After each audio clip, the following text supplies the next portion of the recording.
All right, with that, we'll welcome our next guest to the stage. Welcome, Miko.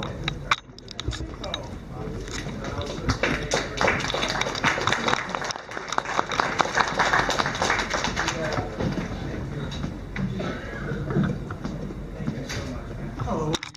For us? I'm gonna make you laugh your ass off. If that's possible. But I am an ass. I'm not sure with you it's possible. That would be all of him. That is true, I am an ass. Well, they do call him hee-haw. Well, I'm gonna make him hee-haw. Okay, go ahead and try. You're on. April Fool's Day is usually a day of jokes and practical jokes. Mine wasn't. 9 o'clock in the morning, I'm laying in bed, snuggling up with my plushies. My mom knocks on the door. Get your clothes on, the basement's flooded. Mother, it's April Fool's Day. Get your clothes on, the basement's flooded. Ha! Nice. Thank you, Mom. That's a very nice joke. Wait, you're not joking. I don't hear any laugh. Why are you not laughing? It's flooded, isn't it? Oh, shit. So I get up, throw my clothes on, run downstairs, go into the basement, turn around the corner. Why do I see a fucking gondola going down my basement? Mamma mia! Jesus, what the fuck are you doing in my basement? Wait, this is not the river? No!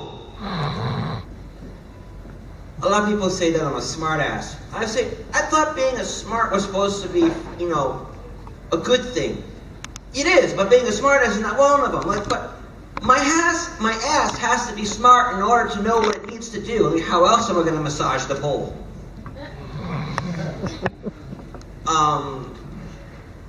One of the things that I always say is that with comedy, it's kind of like a machine gun. It's spray and pray.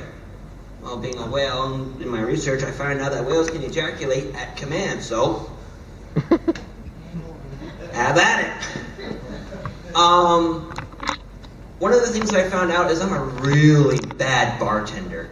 I have a friend from Illinois who's here with me, and we went over to my house 2 nights ago, and he wanted a drink. Not knowing any better, I pulled out what we had in our liquor cabinet, and I said, okay, pick what you want. So he picks out some Bacardi. Now, I give him a glass about yay tall. I asked him, well, how do you want it? He said, just give me some. So I pour him about 2 inches of Bacardi. And he tastes it, give me some soda. So I give him some soda, he puts it in, and then he starts drinking it. And then we sit on the couch and we start watching Dragon Ball Z, watching Vegeta get the living shit knocked out of him. Then I start noticing, you ever seen a car crash happen in slow motion? This is what his mental faculties are doing as we were watching. Slowly going down. And then he asks me for another drink. So I go out and, like another dumbass, I fill up with a little bit more Bacardi. Why? I don't know how to measure for shit. So I give him the drink, and then by this point, he's already past the point of, okay, I'm cutting you off. No, he's got one more glass to go. So he finishes that sucker. Now we're watching Goku. No, not Goku. We're watching Gohan talking to Vegeta and some of the other enemies, and then he says the line that get us laughing. He says, I'm going to eviscerate your insides and then use your intestines as a condom so I can fornicate with your skull. What? I'm gonna skull fuck you! By about this time, we're both on the floor laughing. I can't control myself. He can't control himself. Yeah. This other story I have of mine is a bit of a classic.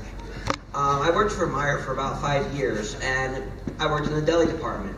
One of my jobs as part of the food service clerk is to go and help out with the hot side, which is making fried chicken, fries, and anything else that needs to be cooked. One of my coworkers goes on lunch. He tells me to go cover his lunch. So I go over, I'm doing my job. Next thing I know, the customer tells me, hey, your fryer's on fire. Turn around, oh yeah, sure. Sure enough, it is on fire. But it's a small flame. So I shut the lid, turn it off, call LP. LP comes over, they check it out, no harm done, turn it back on. My coworker comes back and I tell him what happened. He reads me the riot act. He starts jumping up and down like you stupid idiot. I figure out that we're all a bunch of bitches. Everybody in this room is a bitch because we're all made females in the womb. But some of us never lose that bitchiness. So he comes back and yells at me. I go back over, and I'm working on my own side. About an hour later, I hear him yelling, "Fuck!" I turn around. What does he do? He has both fryers on fire. Not only are they on fire, they're a raging inferno reaching the hood. Next thing you know, he goes and does the one thing you're not supposed to do. He goes over, grabs a bucket, goes for a mop sink, fills it up with water, goes over to the fire, and dunks it. What makes it even worse is our floor is covered in grease because it's never been properly cleaned. So now the grease is on fire, the floor's on fire, the entire hot side's on fire. I've heard about the lake of fire in the Bible being mentioned. Never had I guessed it would ever appear at my work. If the devil would have arisen from the flames, I would have been out that door like, "Nope, fuck y'all." Oh, gosh. There was one story I had that for one of our judges who conveniently isn't here. I met two back in 2008. And if all of you think he's a little bit of an asshole, you're right. He is an asshole. So I'm going over to see Jibba, his roommate at the time. I'm going out to my car. He texts me and he says, "Please don't tell me you're coming to see me in order to see 2. At this point, I have no idea who 2 is. 2? What is 2? I know 2 is a number. Who is 2? What is 2? Not thinking anything, get in the car, drive over. And he greets me at the door, and we're, saying hello. Out comes 2 from his room, comes across the foyer. He's like, "Oh, by the way, this is 2. I'm like, "Hi, 2. Doesn't say anything, goes into the kitchen, opens up a cabinet, pulls out a bottle of whiskey, pours himself a glass, takes a sip, replaces the sip, puts the bottle back, closes the cabinet, walks across the foyer again. This time, I say, "Hi, 2.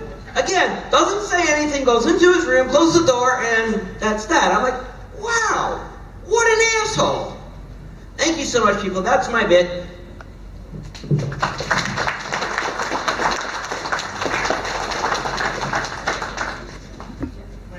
Wait. We're not done with you yet. We must judge you.